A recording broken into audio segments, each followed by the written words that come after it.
Bienvenue à vous dans votre émission Évaluation. L'évaluation d'aujourd'hui, nous allons évaluer quoi? Nous allons évaluer les bourses d'études et l'encadrement des étudiants congolais à l'étranger. Mesdames et messieurs, pour cela, nous avons choisi pour vous la bouche autorisée, en tout cas permettez-moi le terme.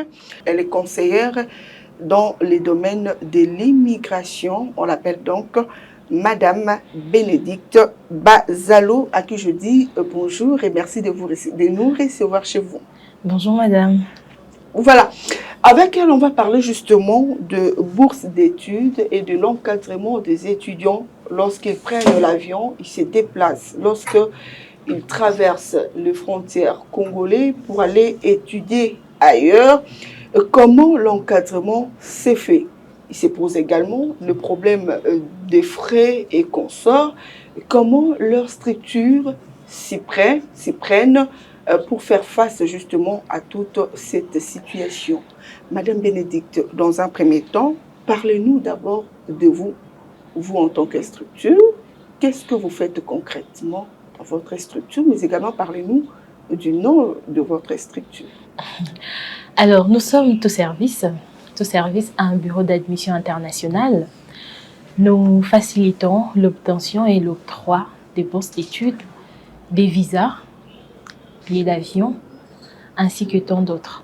Nous sommes partenaires à plusieurs universités, entre autres au Canada, en Turquie, en Chypre, en Italie et dans beaucoup de pays. Voilà, lorsque nous parlons de bourse, souvent ça crée un peu des zizanies dans la tête de plusieurs Quinois. Parlez-nous un peu, lorsqu'on parle de bourse, qu'est-ce que les Quinois doivent retenir? Au fait, ils doivent premièrement retenir que c'est une opportunité qu'on donne à l'étudiant d'étudier avec soit sans frais académiques, soit avec une réduction de frais académiques. Ça peut être aussi une allocation familiale, pourquoi pas. Mais d'abord, une bourse, c'est une opportunité que soit le gouvernement donne, soit l'université donne, ou soit encore un particulier, pourquoi pas. Soit sans frais, soit avec frais. Essayez un peu de nous expliquer, sans frais surtout, c'est là parce que je sais que ça intéresserait plusieurs Congolais. Dans quel cadre une bourse peut s'octroyer sans frais? Au fait, vous devez d'abord savoir et différencier les différentes sortes de catégories des bourses qui existent. Là, nous parlons déjà de type de bourses qui existent. Exactement. En fait, nous avons des bourses qui sont totales. En fait, quand je parle d'une bourse totale, c'est-à-dire que vous avez l'entièreté de frais académiques qui est pris à la disposition, soit de l'université ou encore du gouvernement. Nous avons des bourses qui sont partielles. C'est-à-dire que vous payez une partie de frais ou encore de l'allocation. Et puis, vous avez aussi des bourses qui sont semi-partielles. Alors, les bourses se diffèrent. Comme je l'ai dit tantôt, nous avons des bourses totales, des bourses semi-partielles, des bourses partielles. Ça s'obtient comment? Pour avoir, par exemple, une bourse semi-partielle, mais également totale, ça s'obtient comment? Qu'est-ce qu'il faut? Alors, premièrement, ça dépend de votre compétence. Ça dépend de votre compétence.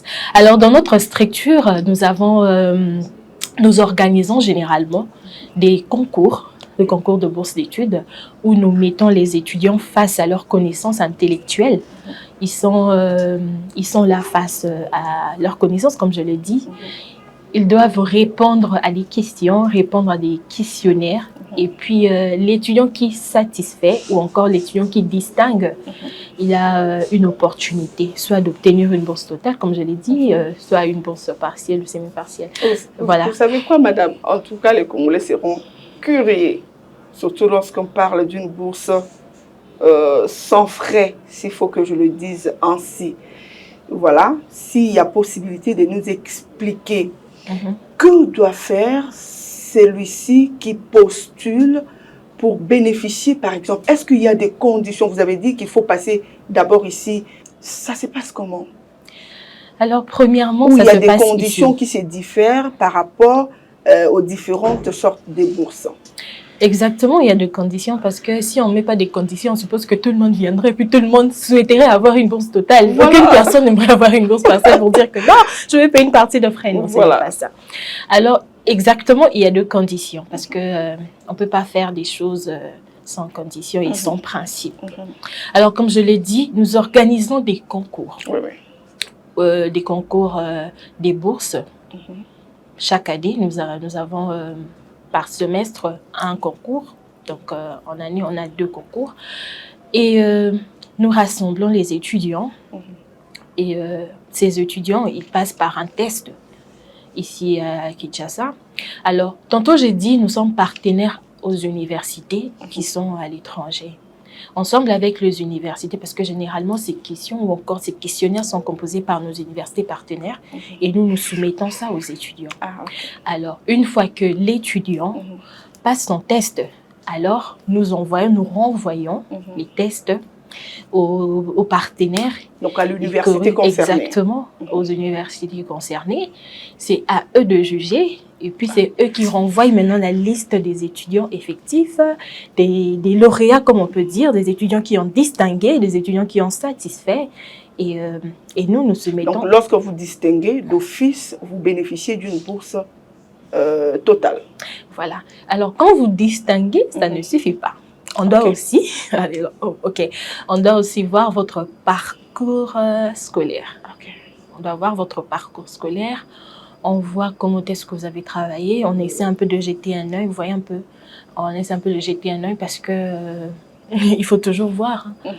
Avec l'examen d'État, c'est un peu compliqué. Vous voyez, il y a des étudiants, comment je peux dire, qui sont chanceux à l'école ou encore par leur parcours scolaire, c'est compliqué.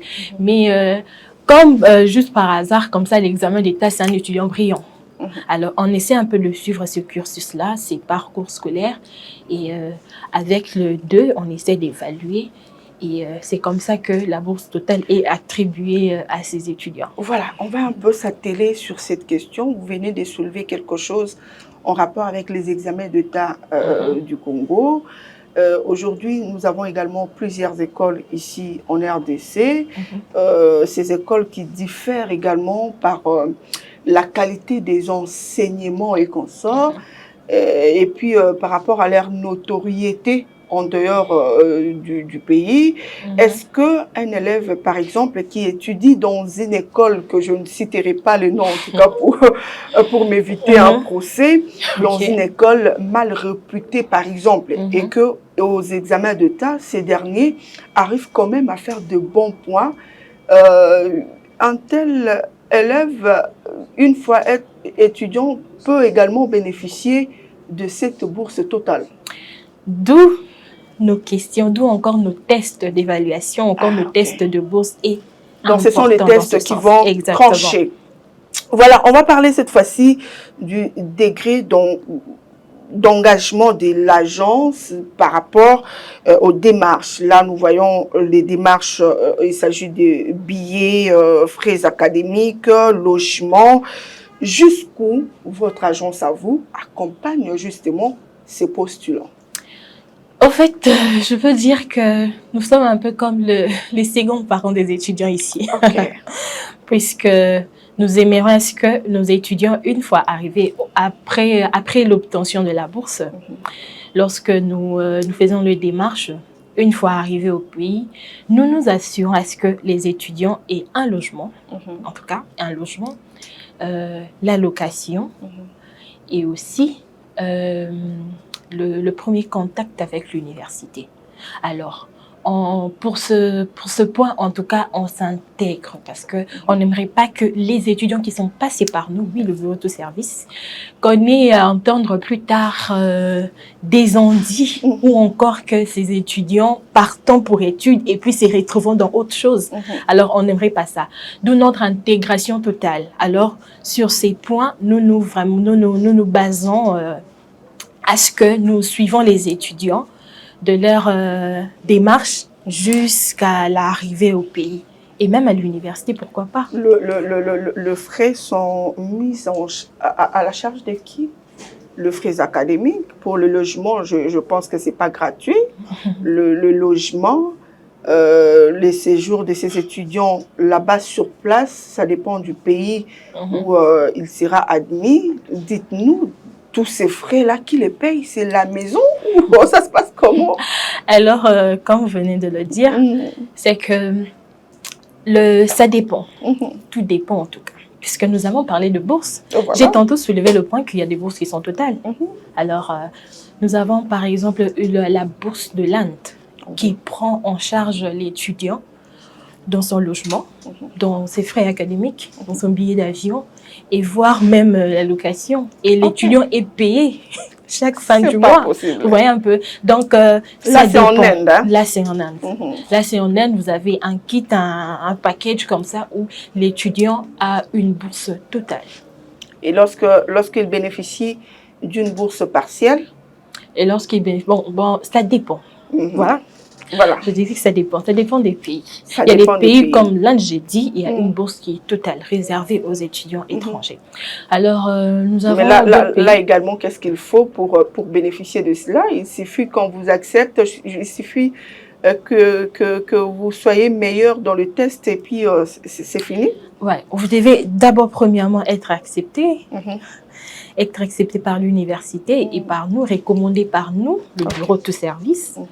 Et après, vous aurez des bénéfices par rapport à cette bourse-là. Voilà. Vous êtes d'abord, dans un premier temps, accepté ici par tout service. C'est alors que, de l'autre côté, vous bénéficierez de cette bourse-là, comme on l'a dit, totale, surtout en Inde. Hein, surtout en Inde, où on octroie quand même aux étudiants cette bourse. Parlez-nous cette fois-ci des options le plus disponible que les étudiants congolais peuvent postuler. Au fait, nous avons plusieurs facultés.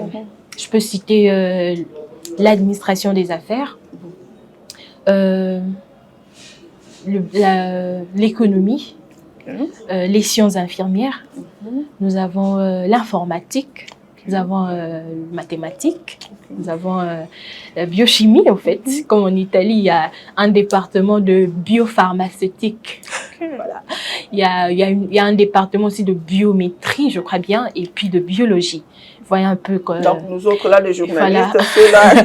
Voilà. Et en fait, disons, il y a beaucoup de facultés. Alors, je vous parle des actualités pour que, voilà, pour que ceux-là qui nous suivent se focalisent sur cela. Puisque les étudiants viennent tantôt pour des facultés qu'on connaît déjà, soit si pas l'économie, si pas l'informatique, si pas la communication. Mais ils oublient qu'il y a des facultés comme la technique agricole. Vous voyez un peu? Voilà. C'est une faculté que beaucoup d'étudiants n'aiment pas. Lorsqu'on lui propose ça, il se dit, ah mais pourquoi madame, moi je vais faire les champs. Vous voyez un peu, c'est compliqué. Mais voyez un peu notre pays dans 2, 3, 4, 5 ans, 10 ans. Voyez un peu les hectares qui sont de l'autre côté là, qui vont les exploiter. On aura besoin des experts techniques agricoles. Alors, d'où l'importance de ces départements comme tels. Quand j'ai parlé tantôt de ces départements de biopharmaceutique. C'est vrai qu'il y a des comprimés, je sais pas trop, ça c'est selon moi, il y a des comprimés, il y a des produits que nous prenons, peut-être pas, je sais pas si vous êtes comme moi dans l'actualité WhatsApp ou autre, il y a toujours des messages comme tel, il faut pas prendre ces produits, ça donne ça au corps. Alors si nous avons des gens experts comme ça, des étudiants, voilà, des étudiants qui ont étudié, qui ont la connaissance, qui ont l'expertise dans ça, et lorsqu'ils viennent au pays, alors... Vous, en tant que conseillère, qu'est-ce que vous conseillez lorsqu'un élève vient, après avoir terminé ses études, il veut affronter justement les universités? Qu'est-ce que vous conseillez comme faculté à cela? Alors, je conseille toujours aux étudiants de faire des facultés qui se vendent. Alors, j'ai parlé tantôt de la technique agricole, vous voyez un peu. Au fait, lorsque l'étudiant vient pour avoir une idée, alors nous sommes là pour le conseiller. On voit un peu cet étudiant-là, on voit sa capacité. Mais beaucoup plus, on l'oriente sur les faits qui sont réels, les faits qui vont le produire. Vous voyez un peu, dans ce sens-là. Voilà, vous les orientez vers les faits qui vont produire demain. Est-ce qu'une candidature, il vous est déjà arrivé qu'une candidature soit refusée? C'est-à-dire qu'une personne qui est venue travailler avec vous et vous envoyez ces papiers et consorts, on dit pas celui-ci par exemple. Ah non, non, non, non, non, non, non. Puisque nous prenons le temps, voilà, nous prenons le temps, nous sommes vraiment bien assis là-dessus, là-dedans, voilà. Alors, c'est compliqué. En fait, on ne sommes pas tombés dans ça jusque-là, voilà. La durée des démarches et du cursus académique. Vous avez plusieurs pays comme partenaires, vous avez plusieurs universités comme partenaires. On commence d'abord par la durée des démarches. Aujourd'hui, je viens, je postule, nous débutons un dossier. Ça prend à peu près combien de temps pour que ces derniers aboutissent, mais également par rapport aux études de l'autre côté, ils prennent combien de temps? Alors, le cursus académique est de 4 ans. De 4 ans. Alors, vous voulez savoir le temps de démarche, combien ça fait? Alors, cela dépend d'un pays à un autre, d'un dossier à un autre. Mais dans un mois, vous pouvez être répondu. Dans 2 mois, dans 3 mois. Alors, le maximum, on peut dire 3 mois. Donc, ça dépend du pays. Ça dépend, et voilà. Dans 2 semaines aussi, pourquoi pas. Mais également, vous avez déjà des étudiants qui sont de l'autre côté, ils ont fini. Comment vous les suivez? Est-ce qu'il y a encore un suivi après cela pour leur retour au pays? Est-ce que vous les obligez à apporter leur main-d'œuvre ici dans les pays? Vous venez tantôt de parler d'une option là sur l'agriculture et consorts, où plusieurs élèves d'ailleurs ne sont pas trop intéressés. Est-ce que vous leur stimulez également à rentrer au pays pour venir apporter ce qu'ils ont appris de l'autre côté? Effectivement, l'idéal serait ça, hein, parce que lorsque tu as acquis la connaissance de l'autre côté, c'est mieux de l'investir chez toi. Et ici, ça va beaucoup plus apporter, puisque nous, on a besoin de ça. Le pays a besoin de ça. Le pays a besoin de gens qui ont cette connaissance et puis cette expertise. Vous avez déjà des étudiants qui sont rentrés, ils sont au nombre de combien? Oui, nous avons des étudiants rentrés, oui. Ils sont aussi ici, voilà. Ils sont venus de l'Europe, par exemple? Oui, de l'Europe. Nous avons récemment, un étudiant revenant de l'Italie, voilà, que j'ai croisé d'ailleurs de l'autre côté. Et puis nous sommes rentrés ensemble par pur hasard et c'était trop intéressant. Nous avons beaucoup papoté ensemble. Alors, voilà. Oui, le suivi y est, d'où nos extensions dans différents pays. Nous avons des extensions dans différents pays afin de permettre aux étudiants d'avoir un contact avec le bureau. C'est vrai que nous n'avons pas un contact physique avec nous, mais de l'autre côté, nous avons vraiment des extensions afin d'avoir un contact. Et puis, lorsqu'il y a de préoccupations, lorsqu'il y a de suggestions, on sait comment y remédier avec l'équipe sur place. Vous savez comment y remédier. Dites-nous, vous ne travaillez quand même pas, vous ne faites quand même pas du bénévolat, hein? Vous gagnez comment? Vous vous retrouvez comment? Alors, je dis tantôt que nous sommes partenaires à plusieurs universités, dans la place, dans différents pays. Donc, et voilà. Allez-y, continuez d'abord votre idée avant que... Voilà, nous sommes partenaires à différents pays et nous, ici, nous sommes leurs représentants. Donc, notre rémunération... Donc, vous avez vos quotas par rapport au nombre d'étudiants que vous envoyez. On peut dire ça. Et au niveau des étudiants ici, vous gagnez comment? Bon, au fait, on peut dire que l'idéal pour nous, c'est pas... l'idéal pour nous, c'est pas vraiment de gagner. Parce que nous sommes un bureau. Nous sommes premièrement un bureau d'admission.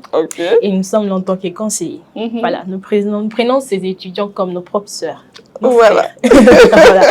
Alors, c'est vrai que nous avons une rémunération parce que il faut quand même un bon bureau, il faut quand même la climatisation, on doit être présentable, un bon bureau, climatisé et comme ça. Voilà.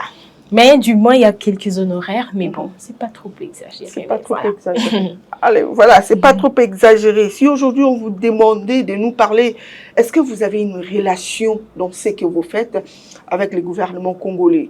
Ou avez-vous de relations également dans ce que vous faites avec les universités congolaises également? Est-ce qu'il y a de ceux-là également qui viennent d'ailleurs, d'autres pays, qui cherchent également à venir étudier ici au Congo? Alors, la relation avec le gouvernement, je veux le dire clairement, c'est vrai qu'il n'y en a pas. Mais Nous attendons toujours l'appui du chef de l'État par rapport à l'entrepreneuriat congolais. C'est vrai que nous serons vraiment très contents et puis nous souhaitons cela aussi, pourquoi pas, s'ils peuvent nous entendre au canal de votre... Voilà, cet appui nous sera vraiment bénéfique, mais pour le moment, nous sommes encore autonomes. En rapport à des étudiants d'autres pays qui cherchent également à venir étudier ici au Congo? D'autres pays, non, c'est très rare, c'est vraiment rare. Si aujourd'hui on vous demandait de travailler en connivence avec la fondation Denise Nyakero, ça serait quoi votre réponse? Ah, ça serait une opportunité, pourquoi pas, hein, Denise, de donner peut-être notre apport à nous et le minimum de connaissances que nous avons. Vous faites la même chose parce que lui également, elle est dans des bourses et consomme, mais lui c'est beaucoup plus ici dans les pays. Est-ce que vous faites la même chose? À peu près la même chose. Après la même chose, parce qu'elle ne se limite pas seulement au pays, elle envoie aussi à l'étranger. On peut dire que c'est à peu près la même chose, mais alors une collaboration alors nous fera énormément plaisir. Ça sera la bienvenue. Voilà. Voilà, vous venez d'une tournée à l'étranger et consort.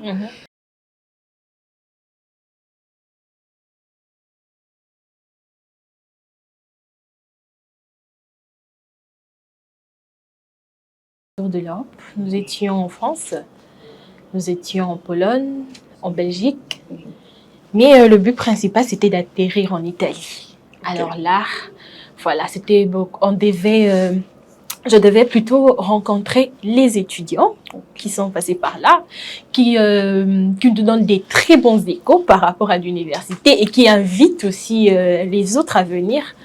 Alors, c'était une très belle expérience, surtout de rencontrer les étudiants que nous avons envoyés par notre CALAN, bien sûr, et comment ils s'adaptent, comment ils se sont intégrés, comment ils ont appris la langue. Alors, c'était vraiment très bénéfique. C'était vraiment très bénéfique. Est-ce qu'ils vous ont parlé des difficultés auxquelles ils font face de l'autre côté? Quelle serait votre mainmise par rapport à votre conversation avec ces étudiants-là? Parce que tout ne sera quand même pas trop que rose. Exactement, exactement. Et dites-nous dans vos conversations avec ceux-là que vous avez aidés l'autre fois, aujourd'hui étudiants dans ces pays-là, quelles sont les difficultés souvent rencontrées dans leur cursus académique? Alors, une difficulté comme telle, non. Mais bon, si je peux épingler certains points, je dirais l'apprentissage de la langue. C'est vrai que c'est une langue étrangère. C'est vrai qu'il faut, il faut vraiment s'intégrer là-dessus. Je pense que c'était vraiment ça le point soulevé, l'apprentissage de la langue. Mais les étudiants d'avant, non plus les étudiants d'aujourd'hui, voilà, ils se sont vraiment intégrés. Mais une difficulté comme telle, non, puisque tout est question de volonté. Tout est question de volonté. Et puis, il faut savoir ce que tu fais là-bas. Et puis, il faut avoir des principes et puis un but. Tu pars pas pour n'importe quoi, tu pars pour étudier. Voilà. Pour l'Italie, par exemple, si je peux me permettre le terme, une nouvelle acquisition parmi les universités que vous avez déjà, ça serait quoi la particularité, mais également quelles seraient les conditions? Parce que les Quinois qui nous suivent seraient peut-être intéressés à aller également poursuivre leurs études au niveau de l'Italie. Quelles sont les conditions? Mais également, dites-nous, après votre visite, après avoir visité Consort, est-ce qu'aujourd'hui vous êtes décidé à envoyer quand même les étudiants qui seront intéressés là-bas en Italie? Effectivement, d'où notre présence là sur place. Alors, c'était pour avoir toutes les dispositions, mettre toutes les dispositions possibles afin de réunir les conditions encore... le meilleur, déjà la meilleure mise en place pour les étudiants. Voilà. Alors, quant aux conditions, l'étudiant devra d'abord participer au concours que nous organisons au jour qui viennent, ce mois. Déjà le 26 novembre, nous organisons ce concours. Le 26 novembre, nous organisons ce concours. L'étudiant devra participer au concours. Et puis, deuxièmement, une fois que l'étudiant est retenu, l'étudiant va passer dans notre centre disons, pour apprendre la langue. Et après l'apprentissage de la langue... Pour la langue, ça prend combien de temps? Tout au plus 5 mois. 5 mois. Voilà. OK. Tout au plus 5 mois. Madame Bénédicte, dites-nous, est-ce que les diplômes congolais sont-ils reconnus à l'étranger? Mais également, j'ajoute une autre question. Je suis graduée, je suis licenciée. Est-ce que je peux également continuer mes études à travers vous à l'étranger? Bien sûr, c'est reconnu puisque sans ton diplôme, tu ne sais pas postuler ou encore tu ne sais pas t'inscrire dans une ou quelconque université. Et aussi, une fois que tu as, disons, quand tu as une licence,